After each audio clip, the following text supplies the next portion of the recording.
raha vao zao anao nanaraka amin'ny pejy dia lidin ny fiantsoana eto amin'ny pejy dia ianarantsika momba ny gitara basy ifehezantsika ho lasa professionnel na ho te ho lasa musicien artiste na any am-piangonana. Androany dia toizantsika ilay vidéo teo aloha teo. Raha ohatra ka nijery an'ilay vidéo anao dia ity indray ny tohan'ilay hira.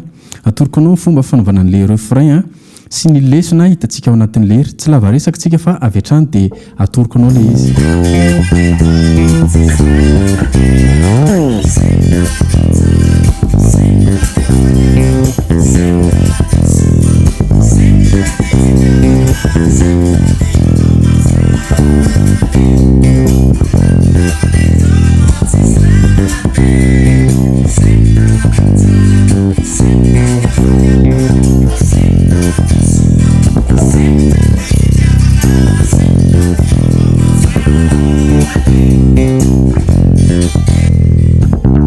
Raha matsikatra ianao dia misy ny antsoina hoe note renversée. Ny note renversée dia ny tiersan'ilay note no tendrena par rapport an'ilay tena izy. Ohatra hoe au lieu de tendre fa zao dia soloantsika tiersan'ny fa la.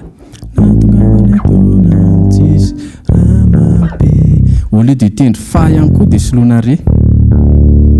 Iny zao relatif ny fa dia nataontsika re ilay izy. Zany zao lesona ianarantsika zany.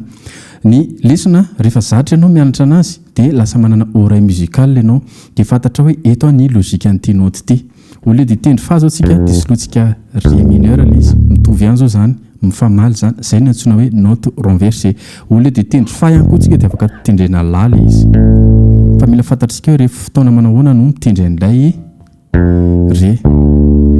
Ankoatran'ny ré mineur ny sol koa dia ny soloko ré teo. Au lieu de dia soloko ré ilay izy.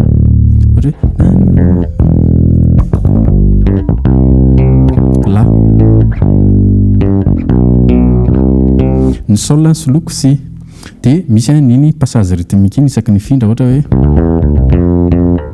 raha matsikatra ianao misy zao bassiste mitendry manoatra an'izay tatata iny dia pattern de 3 notes passage rythmique iny rehefa hanao passage tsika. Hatreo indray ny vidéo tsika fa ny conseil kely misy amintsika mpanaraka ny pejy eto efa naharaka zavatra be dia be ary liana amin'ilay fianarana. Misy an'ireto offre reto atolotra anao ao anatin'ny 3 mois na 5 mois tsika no mianatra an'ilay izy. Ao anatin'izay dia manao cours en ligne tsika face à face ohatra zao zasy ianao no mianatra dia arako maso ny fahaizanao mahazo lesona ianao indroa isan-kerinandro. Ny zavatra ataontsika ao anatin'izay dia mianatra ny base ny gitara basy indrindra fa ho anao voanomboka hianatra mihitsy dia atoro anao ilay teknika hiaingana.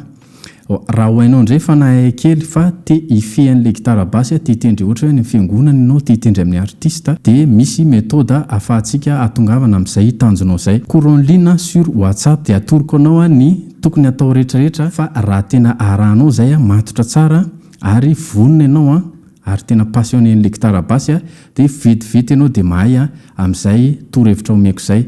Lasary manomboka androany ny fidirana amin'ilay mianatra amin'ity vague farany ity mandrapatapitry ny taona zany tsika eo foana.